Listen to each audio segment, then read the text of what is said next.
Hindi ko nabubuksan ang bahay ng mga Brahma. Kasi hindi ko masyadong maipapakita sa inyo kung bubuksan ko dahil lalapitan nila ako. So hindi nyo makikita kung gaano na sila kalaki ngayong 3 months na sila.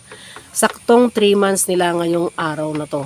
At 3 na lang itong natira kasi yung isang kabahay nila na crossbreed ng RIR at saka native hen ay kinuha na, nabenta ko na kahapon.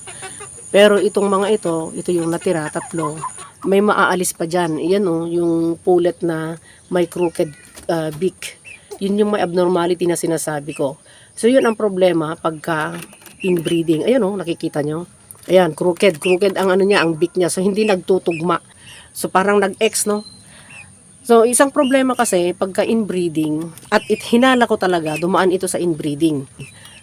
May crooked beak, crooked leg na lumalabas, tapos mahina ang immune system, hindi maganda ang pangingitlog, mahina ang hatchability, mababa, ganon. So madaling magkasakit, ganon, no?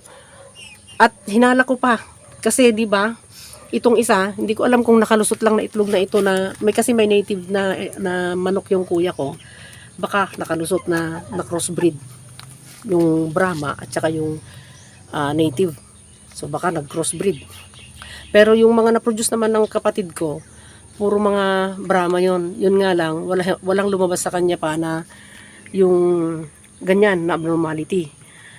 Ang history kasi, mahirap i-trace, no? Mahirap i-trace yung kwento ng buhay ng mga Brahma na to. Kasi ang kwento ng mga Brahma na to, yung pullet at saka cockerel, yung pair, ibinigay lang ng kaibigan ng kuya ko sa kanya. So, na-multiply, no? Nag-multiply sila.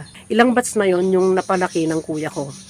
Yung mga itlog na binigay ng kuya ko, itlog pa rin ng Brahma na binigay sa kuya ko. Yun yung pair, no? Yung nanay pa rin. Yun ang may-ari ng itlog. Sa kanya, walang lumabas na abnormality. Pero sa akin, meron. Yan nga. Yan, may abnormality yung beak niya.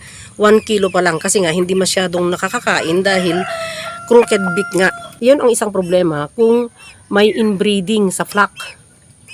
Hinala ko talaga, dumaan ito sa inbreeding at saka crossbreeding na rin siguro dahil yung pullet na dahil yung pullet na yun ay walang balahibo ang paa, tapos yung beak niya ay crooked. So, yung isang yun, i-discard ko yan kasi hindi maganda ang characteristics, physical characteristics niya at pati na rin yung genes niya, hindi maganda. Siguro yung pinanggalingan ng cockerel at saka yung pullet ng kuya ko, kasi ibinigay lang naman sa kanya ng kaibigan niya, baka dumaan na yun sa inbreeding. Tapos, binigyan siya, nag-multiply naman, ilang batches na nga yung na-produce niya, pero swerte niya kasi walang lumabas na abnormality doon sa mga alaga niya, yung kuya ko. Sa akin, doon lumabas. Siguro pang-4 na, cycle. Parang 3 batches na yata sa kanya mula nung binigyan siya, parang naka 3 batches na siya ng production. Pero nung binigyan niya ako ng itlog, 8 eggs yun, swerte na may na-produce akong 3. So na-hatch yung 3, yan na nga. Kaso, yan, may abnormality nga yung beak niya. So ang inbreeding kasi, hindi maganda, no? Lalo na pagka-close na close ang relationship ng pinag-mate mo. Dahil may lalabas na crooked beak, crooked leg, and then, mahina din ang pangingitlog, pati hatchability mababa. Tapos mahina din ang resistensya nila, mahina ang immune system nila, madali silang magkasakit. Swerte na lang na narating nila ang 3 months na walang masyadong problema. Pero itong yung pullet na yan, sigurado mawawala yan dito sa bahay nila. Uulamin namin para matikman ko rin naman yung karne ng Brahma. Kasi yung native dito sa amin, syempre yun ang inuulam na namin talaga, di ba? Ngayon, pagka mapabigat ko pa, next week siguro ulamin na namin yan.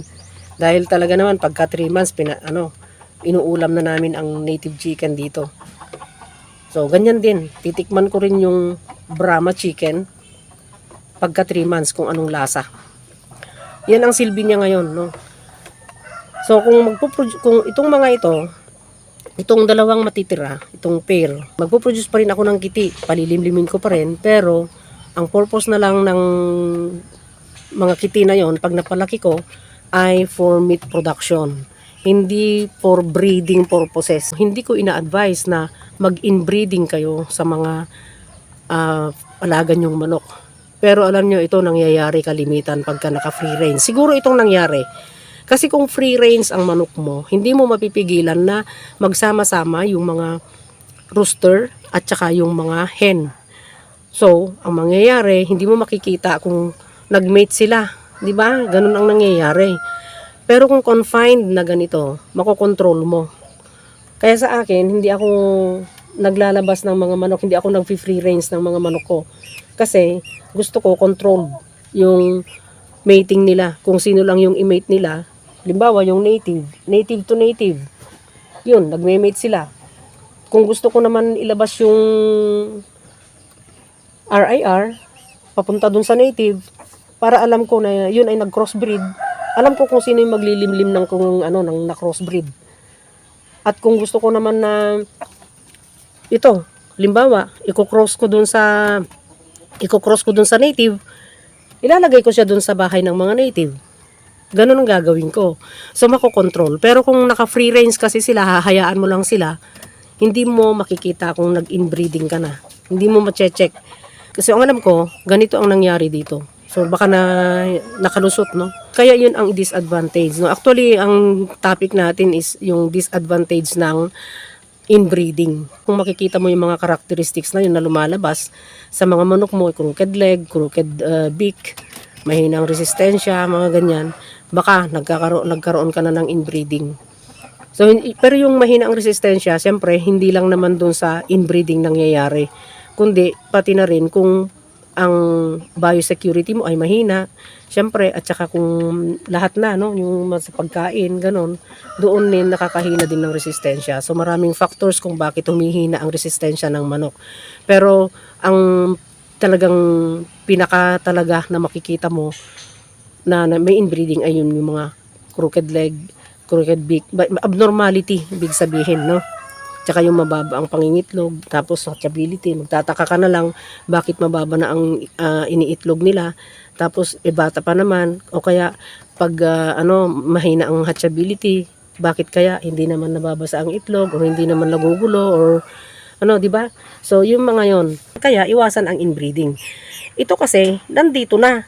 So ang gagawin ko na lang ay ipang-cross ko na lang yung pullet at saka yung cockerel doon sa mga native at saka RIR. Ganun na lang ang gagawin ko.